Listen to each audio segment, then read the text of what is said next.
Are these people going to hell? Are they also condemned to eternal punishment? Do they fall under that statement in the Quran that tells us that Allah subhanahu wa ta'ala will not accept any other religion except Islam?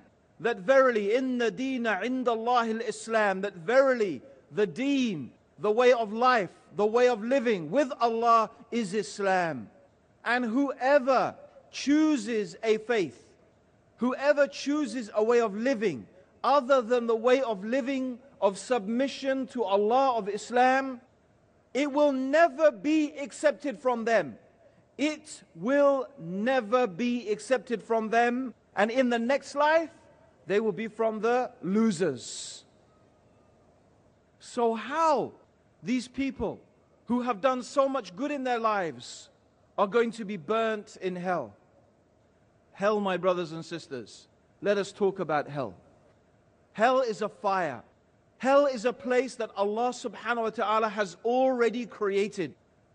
And when Allah created the hellfire, He said, "O Jibreel, go and look at my hellfire." And the angel Jibreel, he looked at the hellfire. He went to Allah, he said, "O Allah, anyone who hears about the hellfire, they will never go into it." And then Allah surrounded the hellfire with temptations, with ease. And then Allah said to Jibreel, "Now go and look at my hellfire." And Jibreel came back and said, "Allah, I'm afraid that nobody will escape it." The hellfire and paradise argued with each other. Yes, the hellfire argued with the paradise. The paradise said, "I am Allah's mercy. In me are the poor and the meek and the humble." And the hellfire said, "I am Allah's punishment. I am the wrath of Allah, and in me are the arrogant and the proud."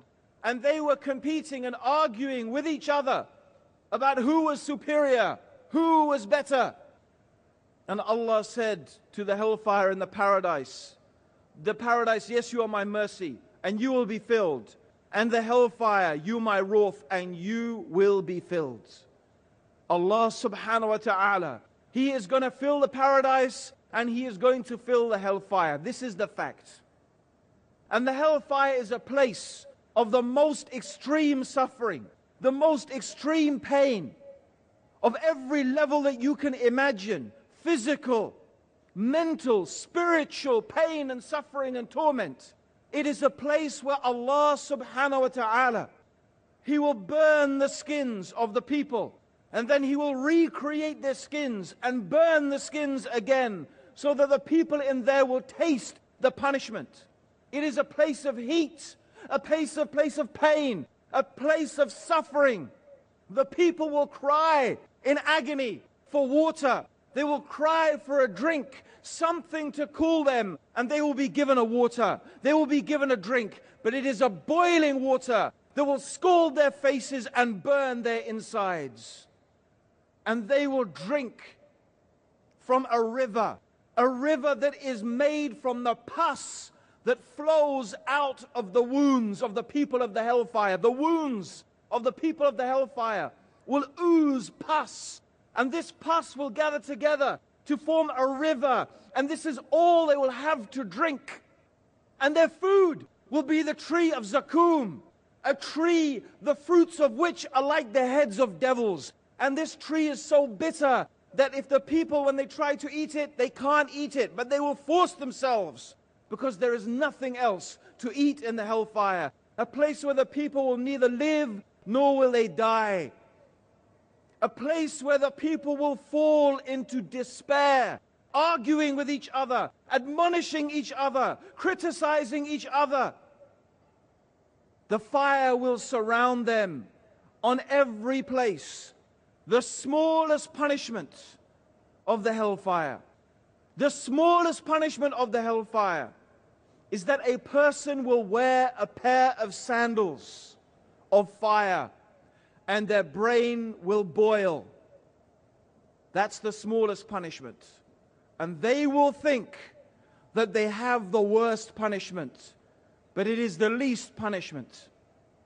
This is the hellfire. This is the hellfire. The fire that has been created, the fire in which Allah subhanahu wa ta'ala will punish those people who have disobeyed Him. And a person may say, what could a person ever do to deserve such a punishment? What could a person do to deserve such wrath, such destruction, such anger, such humiliation? Well, I am going to try to answer this question. I am going to try and answer this question. Why do people go to hell? What causes the people to be punished in the fire? First of all, I would like to examine an important issue. And this important issue is a question. When someone asks this question, how can good people go to hell? The first thing I like to ask them is, okay, give me a definition of good. What is good? You say that this is a good person. I am a good person. She is a good person. But what is good? What makes something good and what makes something evil? You see, the problem is this. The definition of good and evil very often changes from people to people and place to place. What may be good for me may not be good for you. What I consider to be good, you may consider to be evil. Let me give you some examples of this. Maybe there is a country in the world that is running out of oil. And it is good for them to invade another country in order to have access to their oil supplies. Now, this invasion and this robbing that country of their oil is good for the invading country. But is it good for the other country who is being invaded and who is having their oil stolen? No, it is not good, is it? So one person's definition of what is good is another person's understanding of what is evil. I don't know if any of you remember, for example, the war that happened in the former Yugoslavia, where a state separated itself called Bosnia. And this state, Bosnia, was attacked by the Serbs. The leader of the Serbs, his name was Slobodan Milosevic. He is a wanted war criminal for raping, murdering, and massacring Muslims. Yet until today, amongst the Serbs, I have seen pictures of Slobodan Milosevic with a halo and wings like an angel. A halo, which is a sign of a holy person, and wings like an angel. They think he is a hero, a man who is responsible for raping and murdering and torturing thousands of human beings. One person's definition of a good person is another person's definition of an evil person. This is the problem. And then who defines what is good? You see, most people, you will find most people, they have an idea. Everybody has an idea of what they think is good and what they think is evil, what they think is right and what they think is wrong, what they imagine is the right way to behave and what they imagine is the wrong way to behave. Everybody has these ideas. But the question is this: where do they get these ideas from? Who told them this is good and this is evil, this is right and this is wrong, this is the right way to behave and this is the wrong way to behave? Most people, they just follow the pattern of their society. If you imagine the behavior or the morals or the characteristics of society is defined within a certain area, a certain parameter, most people make sure they fit inside that circle or area or parameter. If anyone goes outside that parameter, that's when people start applying labels to them. Like, oh, that's a religious person. Or that's an extreme person. Because they fall outside the parameter of what is normal in society. But it's very interesting, for example, if you study the history of Buddhism in India, of course, I'm sure you know that Buddhism originated in India. Isn't that true? Yes? So Buddha originally was an Indian prince.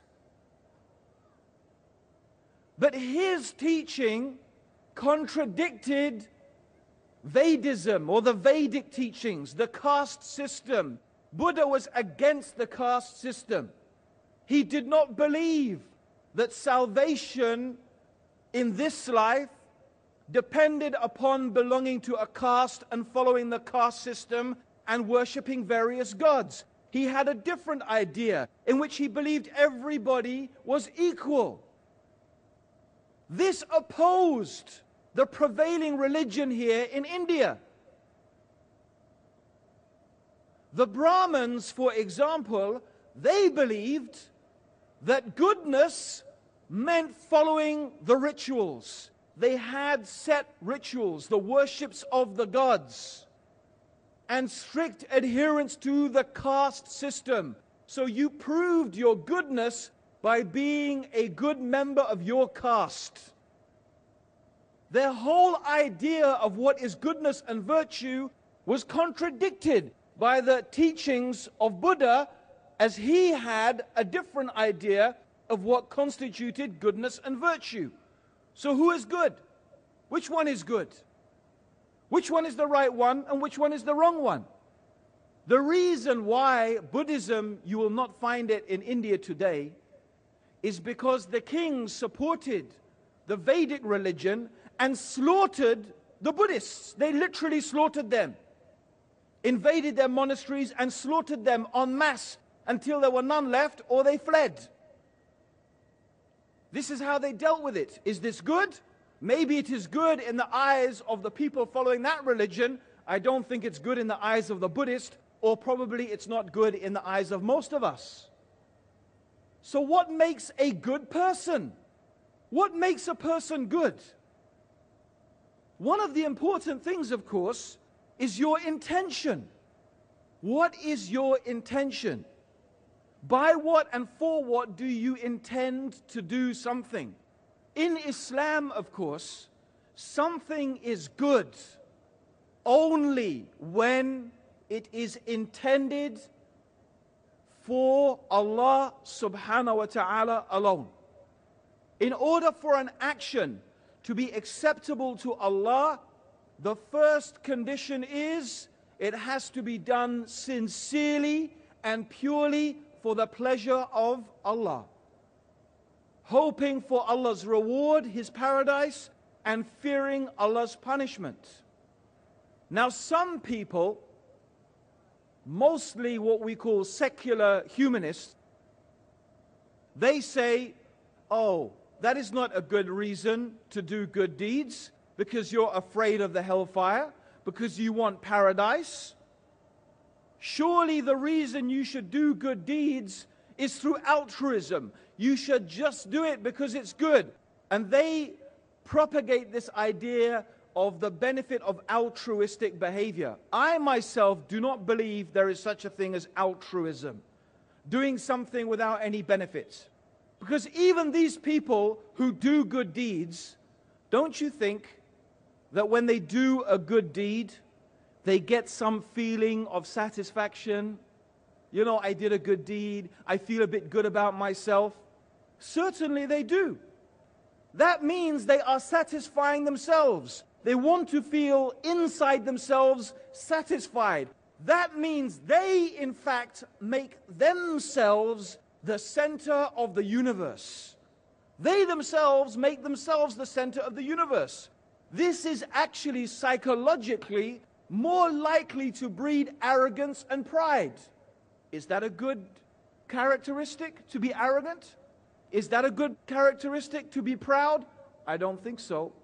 Whereas a Muslim, we do things purely and sincerely for the pleasure of Allah. In fact, there may be some things that Allah tells us to do it, even though we don't like it. And Allah tells us to leave something, even though we like it. It is not an issue whether I imagine it is going to make me feel good or not. For the Muslim, the purpose is only pleasing Allah, only pleasing the Lord of all the creation. So our intention has to be correct. But is that enough? Is it enough for the intention to be correct in order for the deed to be good? No.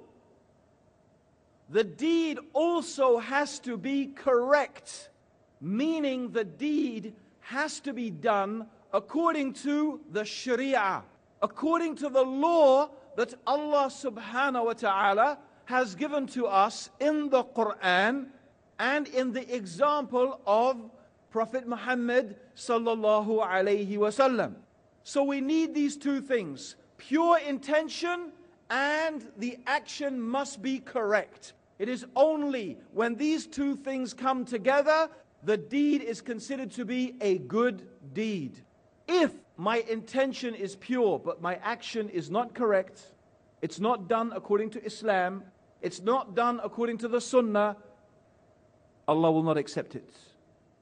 If the action is correct and done according to the Sunnah and the Sharia, but I do it to show off, I do it to impress people, then the action is not accepted.